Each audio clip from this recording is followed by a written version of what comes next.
volume 2 un petit peu encore mieux, on va dire, que la semaine dernière. Cette semaine, il y aura 4 invités actifs. Je vais évidemment, comme à l'habitude, attendre quelques instants que les personnes se connectent, que vous preniez le temps de nous rejoindre. Il est 21h01. On attend un petit peu quelques secondes. Vérifie en même temps toujours que la technique est parmi nous, que tout fonctionne et que tout se met en place. À savoir qu'il y a, que vous le sachiez, dans les commentaires, je ne sais pas si je vous l'avais déjà signalé, à peu près 30 à 40 secondes d'écart entre le fait que vous notiez les commentaires ou vos réactions et le fait que l'information soit remontée pour nous. Donc c'est ce temps un petit peu nécessaire à la mise en place. Ensuite, je vous présenterai les thèmes de l'émission ce soir.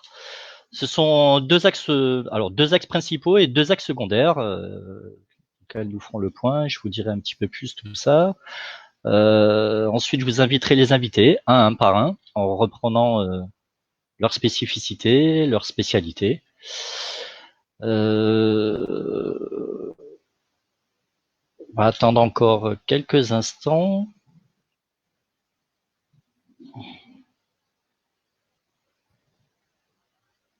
Voilà. Donc, on va commencer. Je vérifie que la technique soit bonne. Excusez-moi, j'ai un gros doute sur le fonctionnement. Ah, c'est bon. Donc c'est bon, voilà, tout est OK.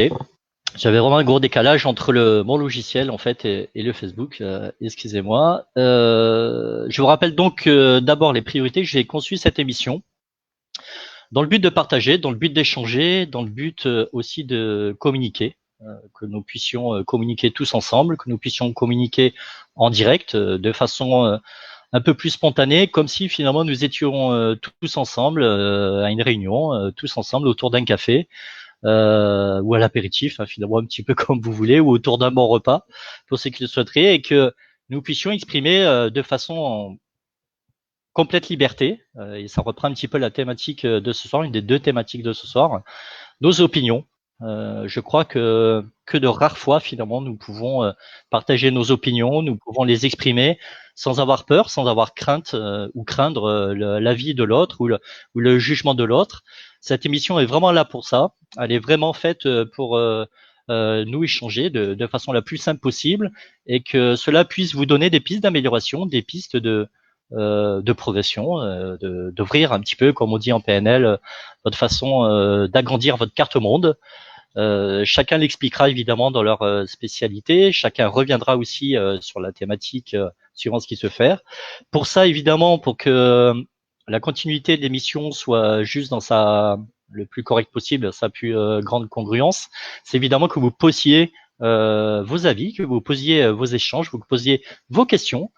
Au sein de la discussion, celles qui, en tout cas, correspondent le plus, je pourrais les mettre en avant directement dans le live et dans le direct, et je pourrais y répondre, ainsi que évidemment mes invités.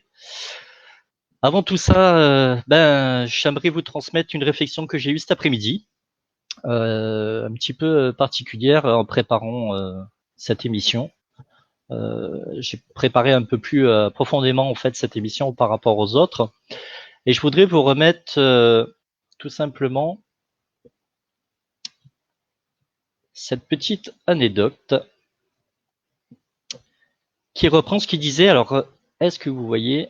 Peut-être on va plutôt que moi. Voilà. On va remettre un petit peu ce que Anatole France disait, en tout cas à l'époque. Il disait qu'il est, en matière de littérature, une seule opinion qu'on ne combatte aisément par l'opinion contraire. C'est un petit peu l'objectif de cette émission, tout simplement. C'est pas forcément d'aller dans le contraire, mais ça veut aussi dire le fait que l'espace de liberté, c'est déjà l'opinion en elle-même. Je pense que c'est quelque chose qui est intégré, peut-être à intégrer un peu plus aussi dans notre façon de voir le monde. Il n'y a pas de vérité, la vérité n'existe pas. D'ailleurs, j'enclin les personnes à être vigilants à ce qu'on y pense détenir quelque chose, et de plus est non seulement de le détenir, en plus de vouloir l'imposer aux autres. que ça soit une news, que ça soit une fake news, que ça soit ni l'un ni l'autre d'ailleurs. À partir du moment où l'on souhaite imposer une vérité, c'est quelque chose qui peut être relativement dangereux, notamment par rapport aux autres. La vérité étant quelque chose d'inexistant en fait, hein, tout simplement. La vérité avec un grand V, évidemment. Hein. Donc, dans mon petit laïus, j'avais noté que je vous encourage. Bonjour Christophe, bonjour Magali, bonjour Christelle. Bonjour à vous tous. Évidemment de poser vos questions, de les placer, de vos avis, hein, vos réactions. Anatole France, juste un petit peu, c'était un littéraire du 19e siècle. Hein, voilà. Et donc, quand je vous le disais, c'est un point de vue que je souhaite aborder ici. Ce soir, il y aura 3 personnes différentes. Slavko, Robert et un petit nouveau, en tout cas dans l'émission, Emmanuel. Nous allons aborder la thématique de la liberté, la thématique du stress, évidemment aussi. Chacun va pouvoir apporter leur point de vue, pouvoir apporter ce qui leur semble nécessaire d'amener, aussi peut-être comme expérience, peut-être comme petit astuce. En tout cas, le fait de tout ça et l'objectif de tout ça, c'est que vous agrandissiez vous vos points de vue personnels et moi aussi par la même occasion, hein, afin de pouvoir vous le partager. Je voudrais commencer peut-être par alors le premier de la liste. Allez hop, c'est Monsieur Slavko Benjavic. Excusez-moi, je suis un peu plus hésitant aujourd'hui. J'ai voulu changer ma façon de faire, en toute honnêteté, pour la faire un peu plus professionnelle. Eh ben, écoutez, je m'aperçois que en fait, je suis meilleur en faisant un peu moins pro.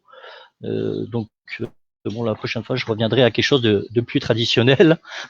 Mais bon, voilà, c'est comme ça, c'est l'apprentissage. Hein, c'est aussi la liberté de pouvoir faire les choses ou pas. Et je vous présente en tout cas de suite, voilà, Slavko, qui est parmi nous, donc Benjavi, que vous connaissez, que vous avez déjà vu dans l'émission de la semaine dernière, qui, je vous le rappelle, est maître praticien alors en hypnose, en PNL et formateur en hypnose. Voilà, si j'ai bien tout dit, Slavko, bonsoir. Bonsoir Laurent, voilà. Bonsoir à tous ceux qui sont en ligne. Je suis content d'être parmi vous. Et voilà, Laurent m'a présenté, donc effectivement, de ce point de vue, j'ai rien à ajouter. Ok, voilà. Parfait. Merci. Merci Slavko d'être parmi nous. Ça va être, je pense, une émission plus qu'intéressante ce soir, encore plus qu'à l'habitude. Dans le retour du deuxième, Monsieur Robert Petitbon, alors qui, bon, d'être praticien en PNL et formateur. Encore une fois, c'est pas pour le qui suis-je, mais pour pouvoir mieux orienter, en tout cas nos auditeurs, à savoir tes compétences et tes qualités. Bonsoir Robert. Bonsoir à tous. Merci de m'avoir invité encore ce soir.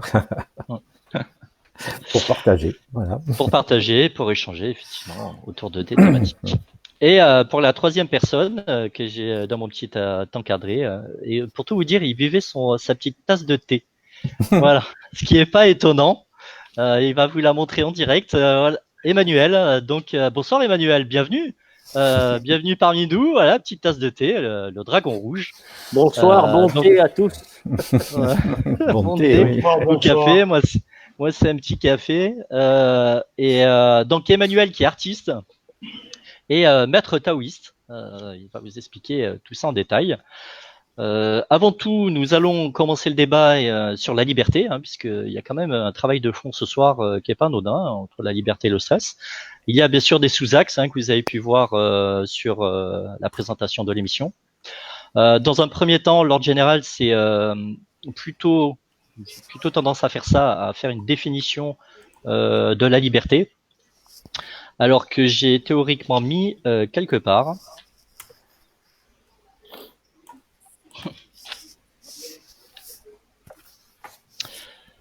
Que je sais pas où elle est passée. Voilà, donc je vais vous la retrouver. Et en attendant, qui voudrait commencer un petit peu sur la thématique d'ordre général de ce que représente pour vous la liberté? Ben, Laurent, enfin, si quelqu'un d'autre, il n'y a pas de problème. Moi, je veux bien prendre la parole. Allez. Voilà, donc, qu'est-ce que la liberté? C'est une bonne question. Je pense que chacun de nous a son propre avis, et c'est très bien comme ça d'ailleurs. Mais moi, ce soir, je vais vous livrer ma façon d'appréhender la liberté. Bon, je rentrerai pas dans les profondeurs philosophiques du sujet, car mon objectif consiste à rendre le plus simple possible cette notion de liberté. En tout cas, de mon point de vue, hein, bien sûr. Ce que je vais vous dire est une réflexion personnelle et mes paroles langage commun. En vivant actuellement le confinement, ça je pense que tout le monde est au courant. Notre liberté peut sembler être mise à mal. Et dans le travail que j'ai réalisé, je vais vous expliquer comment moi je l'appréhende. La définition simple que je pourrais donner à la liberté est sans aucun doute l'absence totale de contraintes. Et oui, la liberté occupe chez l'humain une place de premier ordre. En effet, cela signifie penser par soi-même, ne pas être sous la contrainte de lois ou de règles. Pour imaginer mes propos, je pourrais vous parler par exemple de chute libre.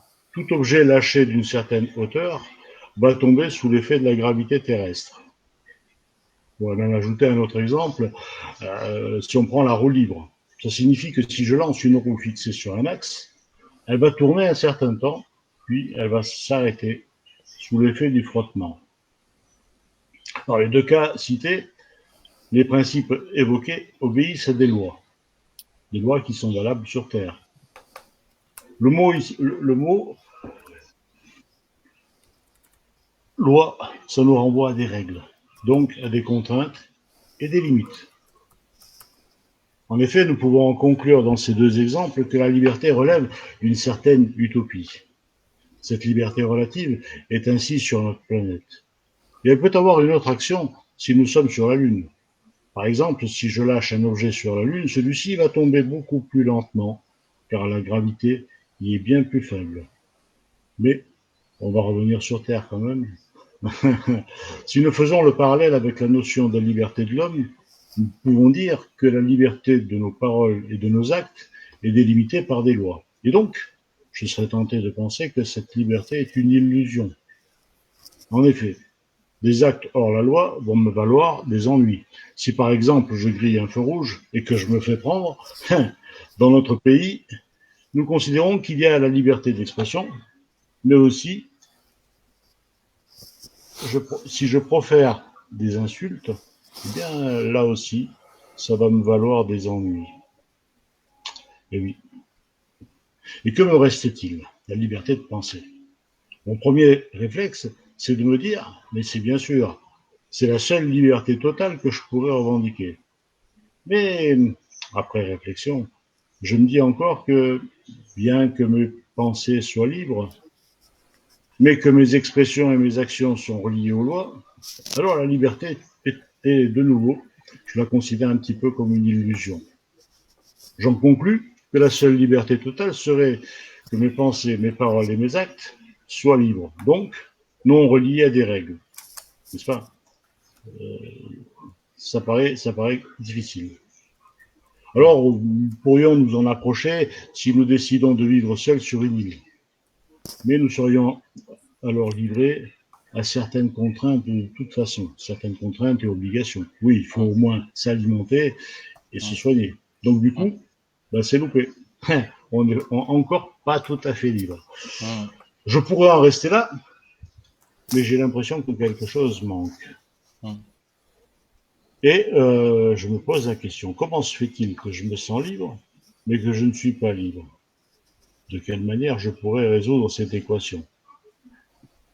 Est-ce que mon raisonnement tient la route? Qu'aurais-je envie de faire d'illégal? Rien ne me vient à l'esprit pour l'instant.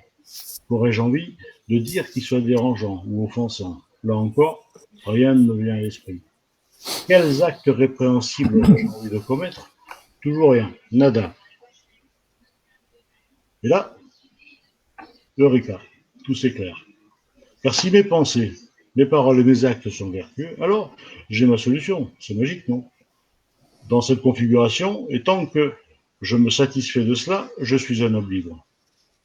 L'erreur que je pourrais commettre serait de supposer que je veuille à tout prix faire quelque chose d'illégal et de mal. Mais si ce n'est pas le cas, alors ma liberté ressentie est totale, ou presque.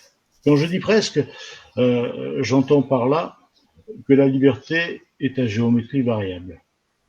En effet, nous allons chacun à notre manière décider d'ajuster notre liberté ressentie par la retenue, pour ne pas froisser, ou rentrer en conflit avec nos épouses ou enfin, nos conjoints, nos enfants, nos amis, l'employeur éventuellement aussi, etc. En règle générale, l'humain va réagir de différentes manières lorsque sa liberté peut être menacée. Nous sommes créateurs de nos réalités, que nous ajustons volontairement suivant le contexte de ce que nous vivons. Ainsi, nous ne pouvons pas nous libérer des peurs, de l'énervement et du stress. Bien sûr, cela n'arrive pas par hasard.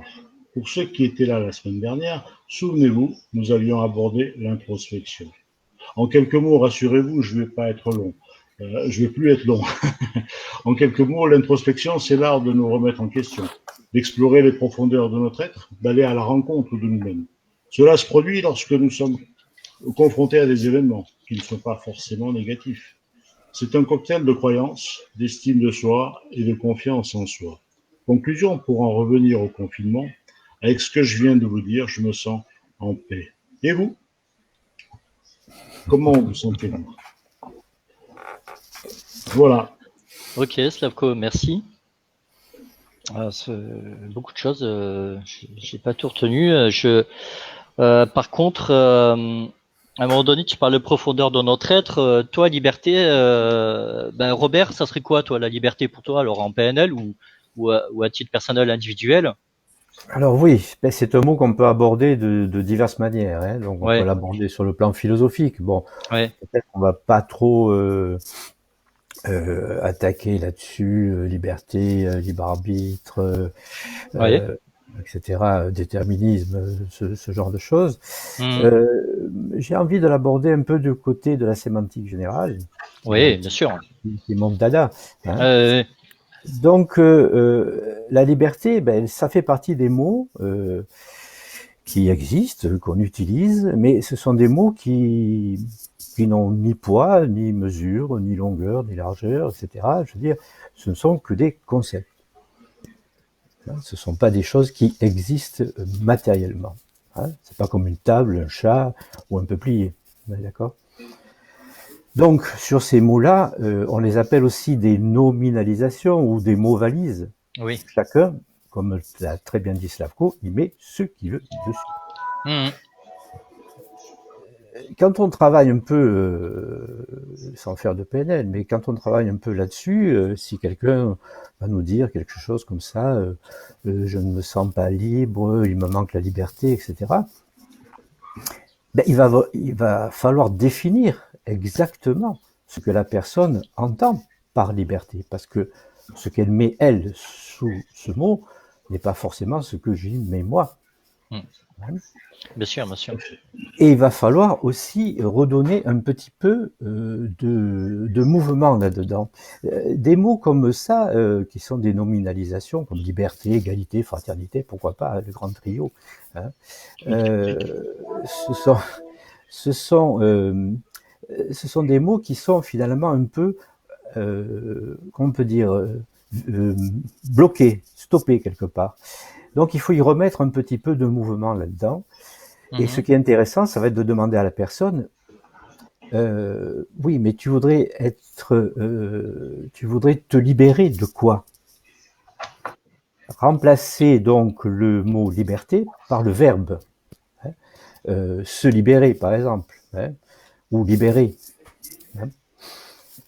Et là, ça va devenir beaucoup plus intéressant dans la recherche parce qu'on va pouvoir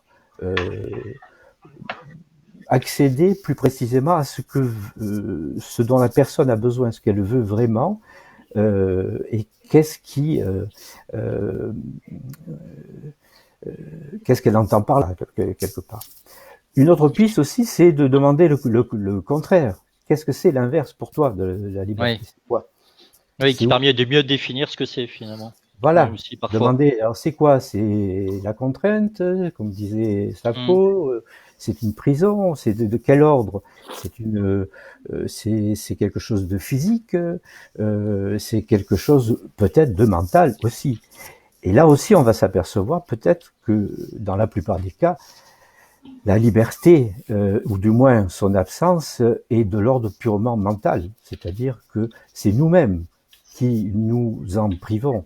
Et la pire prison qui peut exister, c'est la prison de notre mental, hein, de notre ego, comme on veut l'appeler, peu importe. Mais disons qu'il y a quelque chose en nous qui va nous dire bon, ben ça je peux pas le faire, je suis pas capable, j'ai pas droit, je mérite pas, etc., etc. Tout ce genre de choses qui vont nous empêcher d'accéder à cette liberté qu'on aimerait. Voilà. Donc c'est d'abord pour moi, encore une fois, ça rentrait dans un débat philosophique qui peut être intéressant, hein, il n'y a aucun problème. Mais je l'aborde plutôt d'un côté pratique, puisque je pense que c'est un peu ça aussi qu'attendent un peu peut-être les personnes qui nous regardent, qui nous écoutent. Donc leur donner un peu des clés par rapport à ça. Voilà. Pour l'instant. Ok, Robert. Ouais, le point de vue est intéressant. C'est vrai que dans le petit papier que j'ai pas retrouvé au tout début de l'émission, parce que j'ai changé ma stratégie qui ne convient pas, j'avais nommé un peu histoire d'être clair. J'avais nommé Nelson Mandela, qui finalement a été, j'avais retrouvé un dicton qui me plaisait bien et que du coup je sais pas où il est, et qui a été une personne finalement qui était en prison mais libérée. En liberté dans ses pensées malgré l'emprisonnement. Il y a un point de vue aussi qui me paraît intéressant et en plus alors complémentaire ou pas, c'est celui de Manu parce que justement la liberté, alors pour l'artiste, pour le maître taoïste, qu'est-ce que c'est la liberté, Manu? Alors bon, déjà pour reprendre un petit peu ce qui a été dit, j'ai envie d'évoquer par rapport au confinement. Slavko, je crois qu'il en a parlé. Bah, tout dépend déjà si on est confiné seul ou à deux, ou à trois, ou quatre. Si affinité. Voilà. Donc, à partir de là, la liberté va se construire un petit peu différemment. Cependant, j'ai envie de dire, la liberté, la seule que je peux voir vraiment valable, c'est celle qui est à l'intérieur de nous. À partir du moment où on la met à l'extérieur, c'est-à-dire qu'on rentre dans une action, on s'impose quelque chose.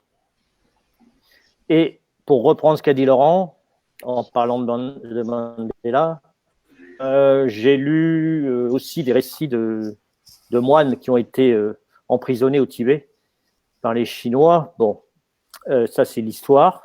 Mais ceci dit, ces moines qui étaient dans des boîtes de la taille d'un cercueil quand même, hein, ils ne pouvaient rester qu'allongés. Finalement, ces moines sont ressortis un peu comme ils sont rentrés, amaigris, mais pourquoi? Parce qu'ils ont tous dit que leur champ de liberté est à l'intérieur d'eux-mêmes. Il n'est pas, à partir du moment où il y a quelque chose qui se passe, bon, bah, faut gérer cette situation. Alors, on la gère comme on peut, chacun a sa réaction, elle lui appartient. Bien sûr. Mais on ne peut rien nous enlever de l'intérieur. Alors, comme en plus ils ont une philosophie par rapport à la mort qui est totalement sans peur, on va dire, ils sont même curieux. Hein, Mathieu Ricard disait qu'il est curieux de savoir un peu ce qui se passe vraiment de l'autre côté, au moment de la mort, puisqu'on l'a évoqué, j'ai entendu ça il y a 2-3 jours. Bon, donc finalement, il a même là sa vraie liberté, même jusqu'à la mort. Donc, moi j'ai envie de dire, on peut parler des heures, c'est passionnant pour essayer de comprendre l'humain, mais La seule vraie liberté, elle est en soi. Mhm. Oui, absolument. Ce confinement, évidemment qu'au niveau artistique, moi je le mets, je choisis mes moments. Voilà, c'est ça ma liberté, c'est que je vais choisir mes moments pour faire. Je peux mettre ce que je veux sur la toile, on va rien me dire. Il n'y a personne qui est là pour me dire quoi que ce soit. Au niveau de l'expression. À partir du moment où je vais montrer mes toiles ou mes photos, on se rend compte que là, tout de suite, les gens presque se sentent dans l'obligation d'y mettre quelque chose, donc une barrière. Ils encadrent ça. Et après, ils l'encadrent pour le mettre au mur. Et dans la liberté, j'aime Ernest Pignon-Ernest, un grand artiste, qui lui ne met pas en cadre, ne met pas au mur, mais il met dans le mur. Il colle sur le mur. Vous voyez, oui. Il a fait une expo magnifique à Avignon et après dans plein d'endroits, en Italie, tout ça. Et sa liberté à lui, c'est de mettre là où il veut, c'est-à-dire au vu et au su de tout le monde, collé sur les murs, carrément. Et j'ai trouvé ça assez admirable comme idée. Après, bon, point de vue taoïste, point de vue méditatif,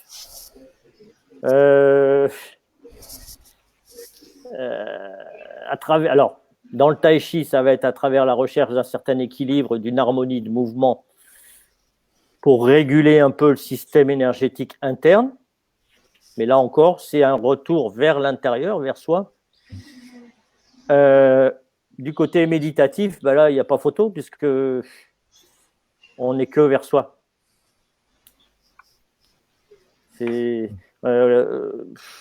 On va.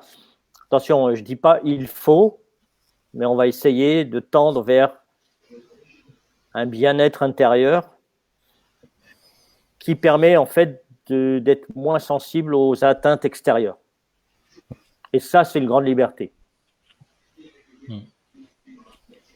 Ouais, c'est intéressant parce qu'en fait, en vous écoutant bien tous les trois, il y a vraiment des choses qui se rejoignent. C'est-à-dire que la liberté, c'est déjà la liberté de pouvoir penser, de pouvoir exprimer ce que l'on pense et ce que l'on ressent. Déjà, c'est un point commun que vous avez tous les trois dans votre discours, à l'exprimer d'une manière artistique, à l'exprimer d'une manière méditative, à l'exprimer d'une manière verbale. Mais en tout cas, c'est quelque chose qui est bien présent. Finalement, si on associe ça à la liberté, je trouve ça plutôt assez dérangeant parce que est-ce qu'on peut dire que là au niveau sociétal on est autant en liberté que ça? Finalement, la question elle est presque à se poser, quoi. Parce que si finalement nous sommes tout le temps dans le jugement de l'autre, dans le regard de l'autre, est-ce que notre carte au monde finalement on a le droit de pouvoir la bouger? Est-ce qu'on peut y mettre autant de flexibilité pour pouvoir modifier les choses et puis les faire à des fins qui sont de liberté finalement personnelle et individuelle? C'est peut-être pas si évident que ça. Il y a des freins, en mon sens, qui peut-être sociétal, peut-être de la loi. Mais alors dans ce cas-là, comment, si par exemple aujourd'hui, là maintenant de suite, je me dis j'ai envie de me sentir, j'ai envie de penser en étant plus en liberté. Une question qui peut être finalement posée. Comment je traduis? Qu'est-ce que je fais? D'une certaine manière, comme je l'ai un petit peu exprimé dans mes propos, et comme ça a été dit aussi par Robert et Manu, chacun à leur façon, la liberté, elle est à l'intérieur de nous. Effectivement, si on se réfère à la société, aux lois et aux règles, eh bien effectivement, la liberté devient une illusion, une utopie.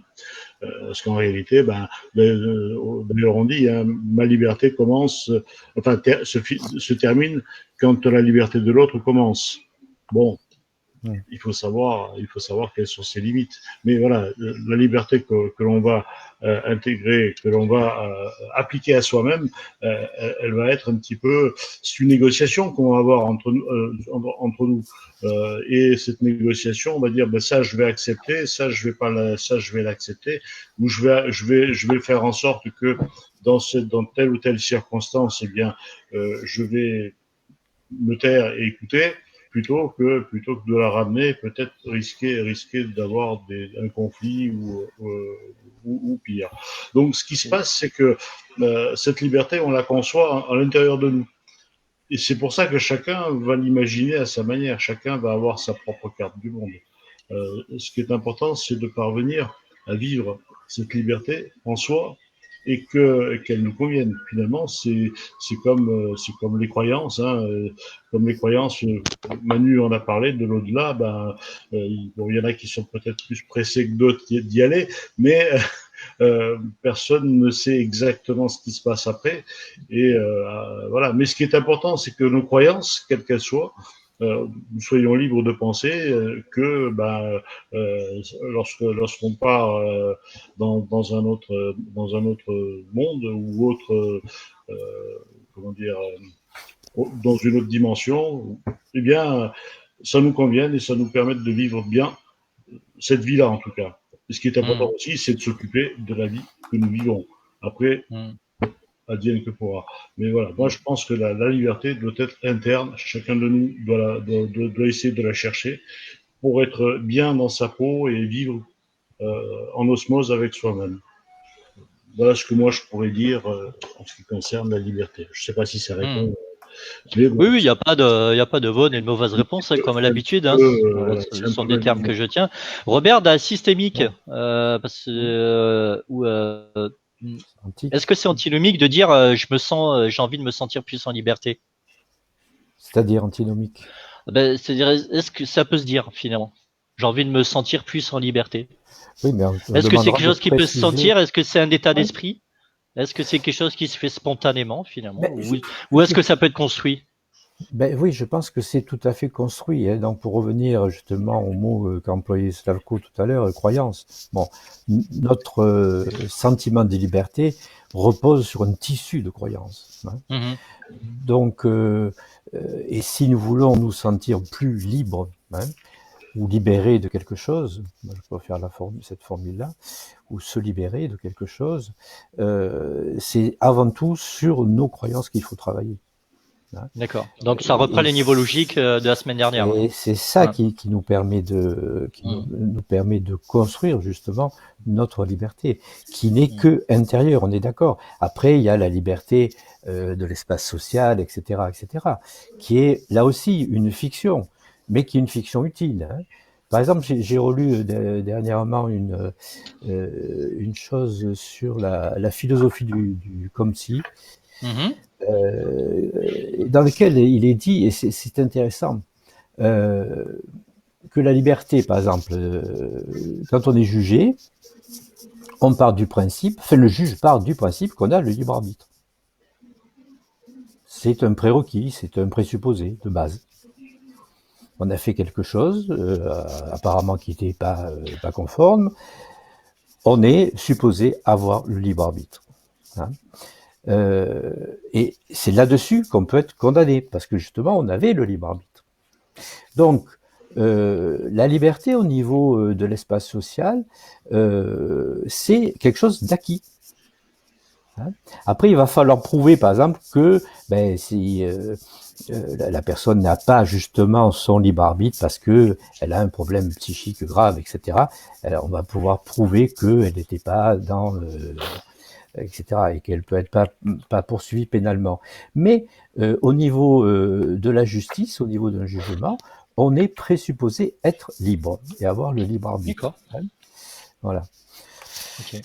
Ce qui n'est pas le cas, par exemple, de la démarche scientifique, qui est beaucoup plus déterministe. Hein. Voilà, mais bon, on va peut-être pas rentrer là-dedans. D'accord. Oui, c'est vrai. En fait, il pose la question coupable, pas coupable. C'est ça, lors de ce moment-là, en fait, qui permet de dire est-ce que vous vous estimez coupable ou pas? On est coupable ou pas parce que on a le libre arbitre. On est supposé avoir le libre arbitre. D'accord. Manu. Bien sûr. Ouais. Sandrine parle de liberté intérieure. T'en penses quoi, toi?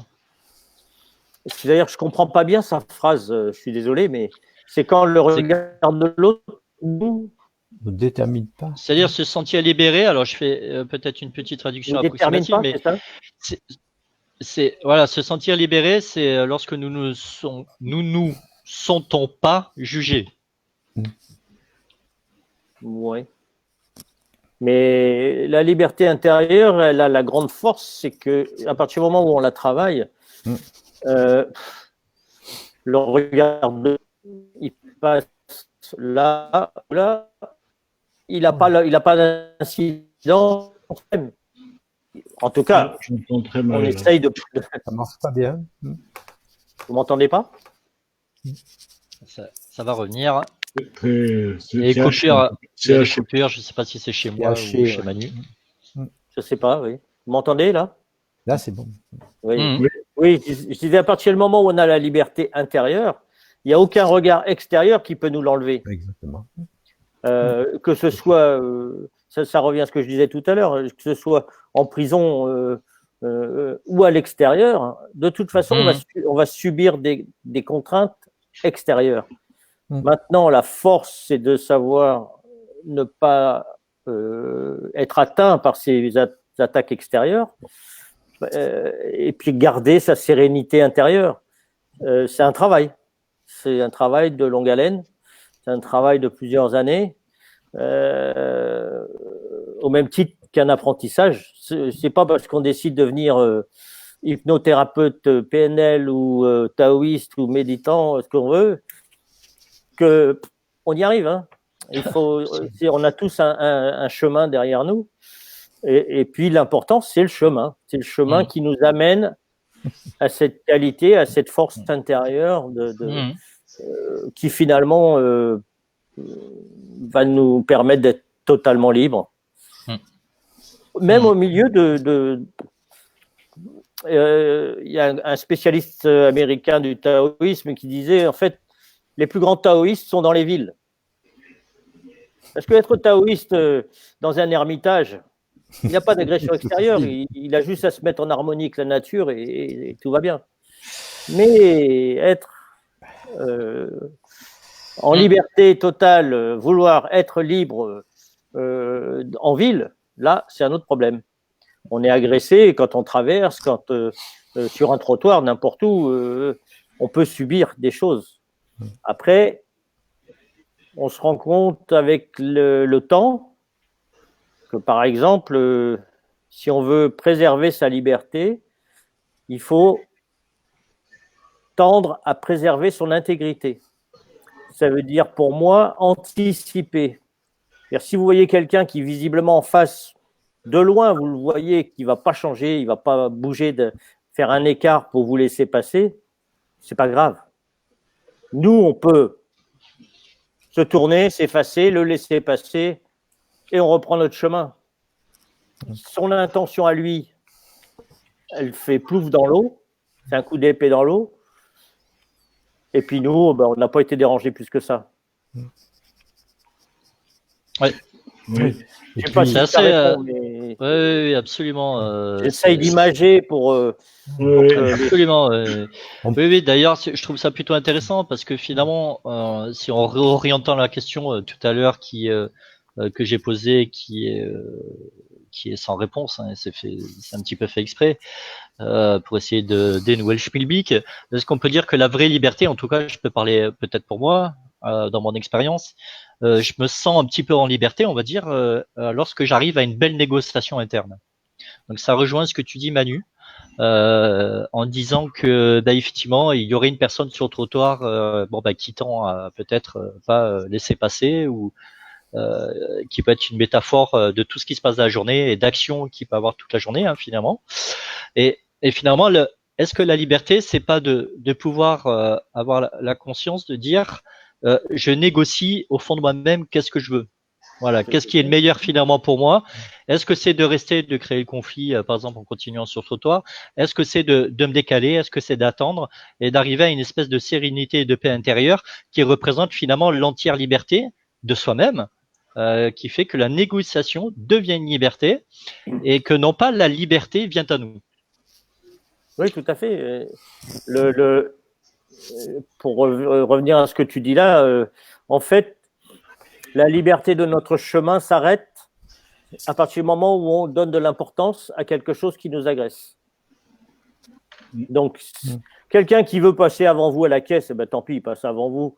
Quelqu'un qui veut vous doubler, il vous double. Je veux dire, quelle importance? On reste serein, on laisse faire, laisser faire, lâcher prise. Mais pour soi, on ne peut pas le faire pour l'autre de toute façon. Donc, le faire pour soi, et finalement, on se sent bien dans son ventre. Je peux dire que... Oui. Dans son ventre, c'est un tout, quoi. Oui, Robert après Slavko, ouais. Oui, je voudrais juste rajouter là-dessus, oui, quelqu'un qui va pas te laisser passer dans la rue ou qui va te prendre la place, etc. Le premier réflexe, c'est que on va lui prêter une intention et que ça dépend de nous totalement. Voilà. Et donc, dès lors que je vais imaginer que il va faire ceci parce que cela, etc., évidemment, je vais avoir beaucoup de mal à laisser la place ou de pas rentrer en conflit. Pourquoi? Parce que je lui ai prêté une intention. Je ne sais pas son intention. Hein. Alors, un bon truc, si on n'y arrive pas, par exemple, un bon truc à faire dans ces cas-là, c'est d'imaginer plein de causes, plein de raisons pour lesquelles il a fait ça. Parce qu'il est pressé, parce qu'il a perdu quelqu'un, parce qu'il va chercher sa grand-mère. Oui, bien sûr. Imaginez 1000 raisons pour lesquelles il a fait ça. Voilà. N'est-ce pas? Ça dédramatise beaucoup la situation. Et là, on rentre pas en conflit à ce moment. N'est-ce pas perdre son temps que de trop imaginer? Non, mais si on a du mal, tu vois, je veux dire, c'est dans le cas où on a du mal, c'est un petit le thérapeute qui parle. Voilà, c'est un petit truc, se dire, voilà, où je suis vraiment au-delà, donc je suis dans ma, voilà, tranquille, je peux faire homme, je peux être très dans le lâcher-prise, on est d'accord, c'est la meilleure solution. Mais si on n'y arrive pas, c'est au lieu de se tenir à la première idée qui nous est venue et qui va constituer une agression pour soi, c'est d'en imaginer d'autres, plein d'autres. Et là, alors ça va être même amusant et on va en rire parce que dire ouais tiens ces trucs et puis on va imaginer etc. Tel et tel truc, oui il fait ça parce que ceci, parce que cela. Ça peut être très drôle, voilà. Et ça dédramatise tout quoi. Effectivement. Oui. Alors ça me fait rire parce que en fait dans certaines situations un petit peu comme évoqué par Manu. C'est un problème d'ego aussi quelque part. L'ego est présent et suivant peut-être notre état interne du moment, eh bien soit on va effectivement on est bien disposé puis on va laisser passer la personne sans réagir, soit on est moins bien disposé, on aura peut-être tendance à prouver que il fait pas ce qu'il veut non plus. C'est sûr que il faut être prêt à ce moment-là à accepter le conflit. Intérieurement, en tout cas, il faut être prêt à l'accepter. Sinon, il faut faire en sorte que ça se passe bien.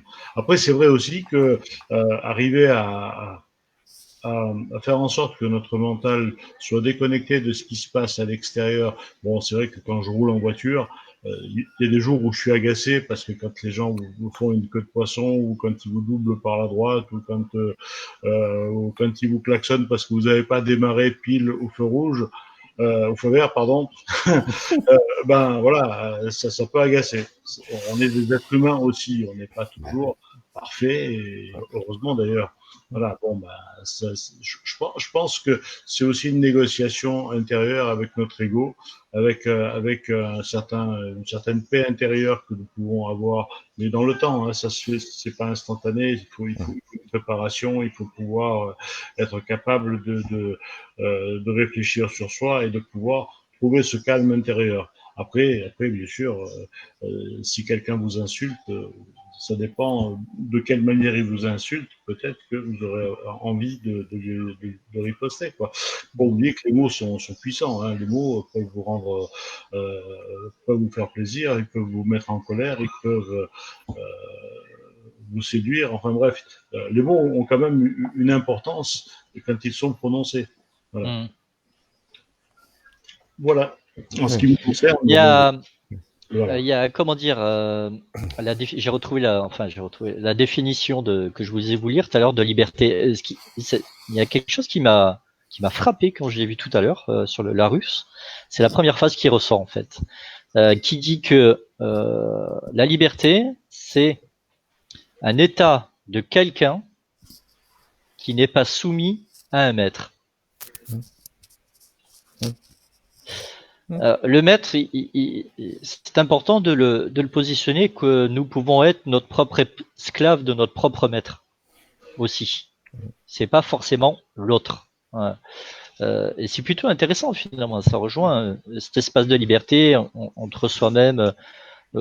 Alors peut-être par stratégie, je reviens un petit peu à ma négociation interne que je parlais tout à l'heure, mais c'est vrai que finalement, nous sommes en liberté parce que peut-être une belle négociation se pose entre nous et nous, entre nous et l'autre, et que finalement c'est ça qui donne l'action déjà. Je pense que c'est une action et permet de refléter à ce moment-là sa propre congruence. Quand tu Manu, on peut parler peut-être sans rentrer dans l'intime. Tu fais un peu de bateau. C'est vrai que cet espace de liberté existe en bateau. Ah, ouais. Vaste sujet, bien bonne question. Ouais. Alors, oui, j'ai 38 ans de vie en bateau. Ouais. Mais je vais vous dire franchement, un bateau, c'est une petite île. C'est une petite île en mouvement. Ouais. C'est pas la liberté totale. La liberté qu'on y trouve, c'est la liberté visuelle, extérieure. Il n'y a pas de sens interdit, d'obligation de tourner à droite, à gauche. Les seules contraintes sont données par la nature, le vent, qui nous oblige, question technique, d'aller à droite ou à gauche ou tout droit. Mais ça devient un jeu à partir de là. Cependant, le bateau en lui-même n'est pas forcément un espace de liberté. C'est un sentiment, pourquoi? Parce qu'on est en retrait de la société. À partir du moment où on est en bateau, on sort du système. C'est une impression. Hein. C'est sur d'autres lois, en fait. Voilà. Et là, on est régi par des lois de la nature. La contrainte, il y en a pas mal en bateau, c'est-à-dire qu'il faut déjà qu'il soit bien préparé, il faut savoir naviguer, il faut tenir la barre, ou faire la route, manger, gérer une vie normale en ayant des temps de repos réguliers, etc., etc. C'est pas rien. C'est pas rien. On met par contre en place un système interne, comment vous dire, d'alerte en tout genre. C'est-à-dire que ça nous permet d'aller dormir, mais d'avoir une troisième oreille qui reste dehors. Alors ça, c'est des choses qui donnent un sentiment de liberté très grand, parce qu'on se dit qu'on est capable d'eux. Alors, il y a évidemment une certaine fierté, mais c'est... Et on fait surtout beaucoup d'envieux. Ah, tu fais du bateau, ah, c'est chouette, on a envie. Ah, moi j'aimerais bien, moi j'aimerais bien, moi j'aimerais bien. Mais ils ne se donnent pas la liberté de le faire. Ah, ça. Alors, et là, pareil, on revient à ce qu'on disait, c'est qu'on rajoute à l'apprentissage de la liberté, de notre propre liberté, on rajoute l'apprentissage du bateau. Donc, il y a d'abord des contraintes, l'apprentissage, mais qui vont dans le bon sens. C'est des contraintes qu'on accepte volontiers, avec beaucoup de plaisir, pour apprendre. Moi, j'ai eu la chance de naviguer très, très petit, très jeune, et d'enseigner pendant 10 ans la voile en école de croisière. Donc, c'est un très bon exercice de semi-confinement, puisqu'on va un petit peu quand même où on veut, mais on est quand même confiné sur le bateau. Qui peut aussi, puisque les gens y trouvent une liberté, créer des conflits internes. Et plus particulièrement, malheureusement, dans certains couples. Ouais, moi, je mettais, par exemple, on organise des quarts, hein, toutes les 2 heures, on change. Mais s'il y avait un couple, je ne les mettais jamais en même temps, ensemble. Toujours dissociés. Pour que chacun puisse trouver son espace de liberté sans être contraint par l'autre, parce que l'autre le connaît très bien et va savoir où appuyer en disant ouais non mais moi je connais mieux que toi, alors je vais faire ou je vais te dire de faire comme ci comme ça. Vous voyez, donc là on enlève bon, entre guillemets les petits chefs. On essaye plutôt de gérer un bien-être sur le bateau. Donc liberté oui, mais avec des réserves. Ouais. Mais croyez-moi, ce sont des belles réserves, ça vaut le coup. Ah ouais. Encore une fois, je trouve que c'est le mot négociation qui ressort de tout ça finalement. Un petit peu. Hein Slavko, notre cher collègue Patrick, nous met ceci. Est-ce que tu veux... Ne dit-on pas, j'ai pris la liberté de. Donc pris d'en prendre.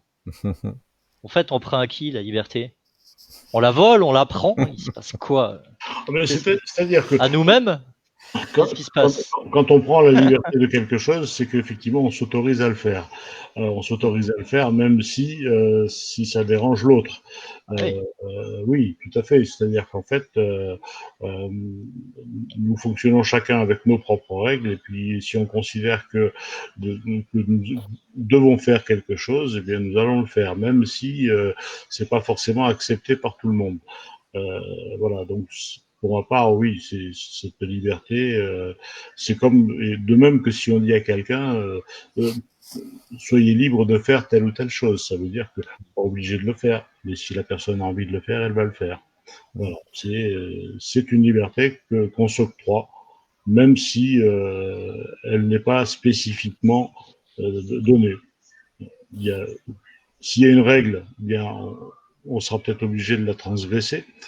S'il n'y a pas de règle, eh bien finalement, la liberté que l'on va prendre, eh bien c'est celle qu'on a estimé devoir prendre. Voilà ce que je pourrais répondre à mon cher Patrick. Robert? Oui, ben là, quand il s'agit de vie sociale, il est évident que la liberté elle est à partager. Hein. On sait très bien depuis 3 siècles que la liberté de l'un s'arrête ou commence celle de l'autre. Bon, donc ça c'est au niveau de la vie sociale, c'est logique. Hein. Par contre, moi j'aimerais venir sur quelque chose au niveau puisque on a été privé d'une certaine forme de liberté, c'est-à-dire de ne pas aller à tel ou tel endroit, etc., à cause de ce confinement. Ce qui serait intéressant, c'est peut-être de travailler un peu là-dessus et de prendre conscience. Dans le sens où, quand le confinement sera fini, parce qu'il va être fini de ces jours quand même, qu'est-ce que je vais faire de cette liberté? Oui. Est-ce que je vais faire les mêmes choses qu'avant? Ça, je pense que c'est vachement intéressant.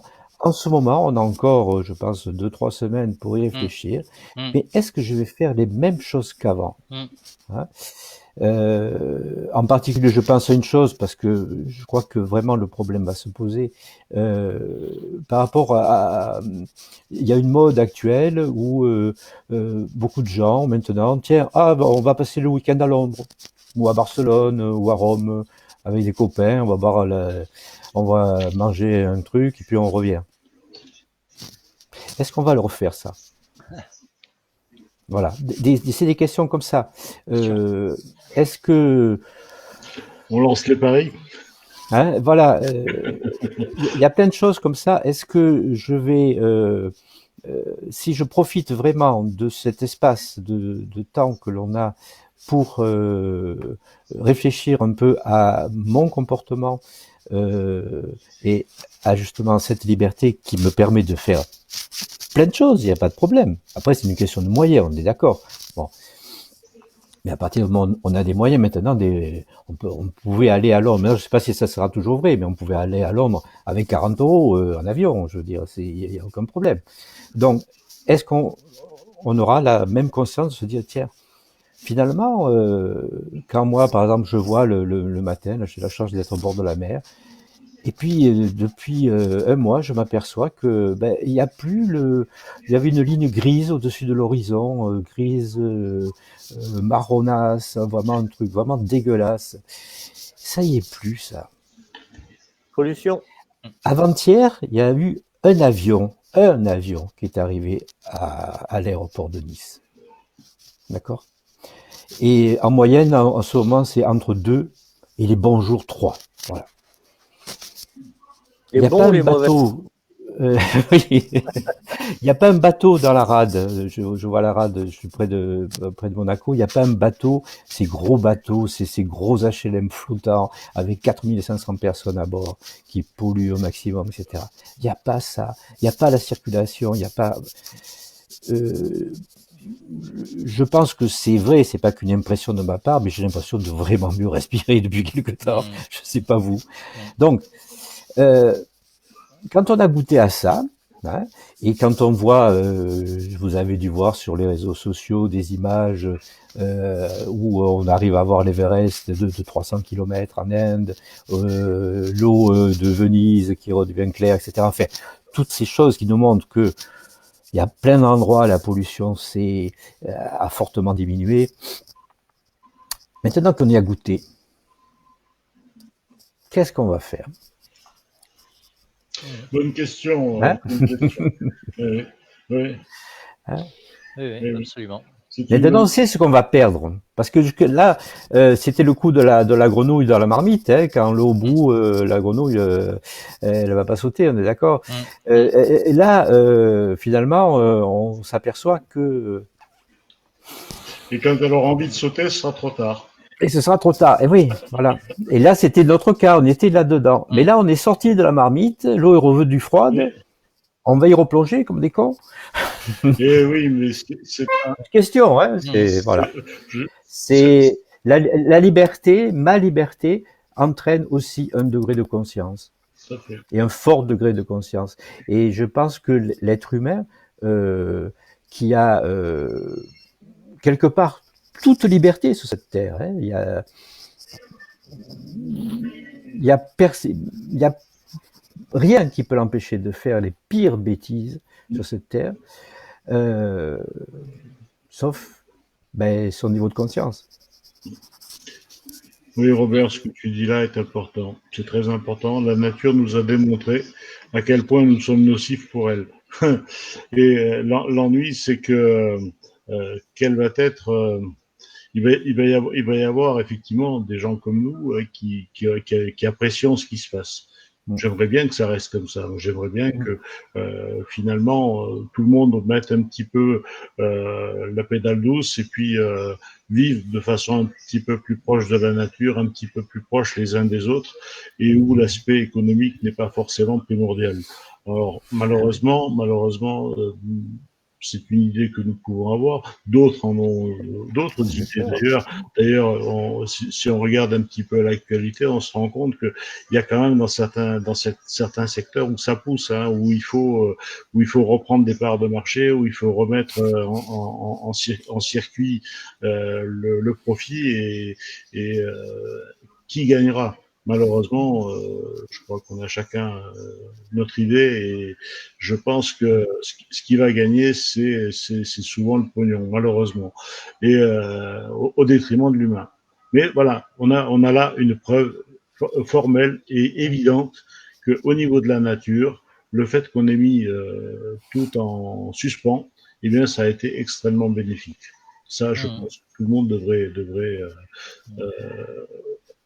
en prendre conscience, et peut-être aussi que nous avons un rôle à jouer. Nous, chacun dans notre coin, et surtout peut-être faire changer le système, si possible, de façon bien sûr tout à fait non violente. Voilà ce que je pense. Ah, on a perdu Manu. On a perdu Manu. Ah bah juste, j'allais. Et en fait, voilà, ça s'est pas fait. Qu'est-ce que je voulais dire? Oui, c'est vrai que c'est un sujet que nous avions abordé. Que finalement, je sais pas qu'est-ce qu'il fait.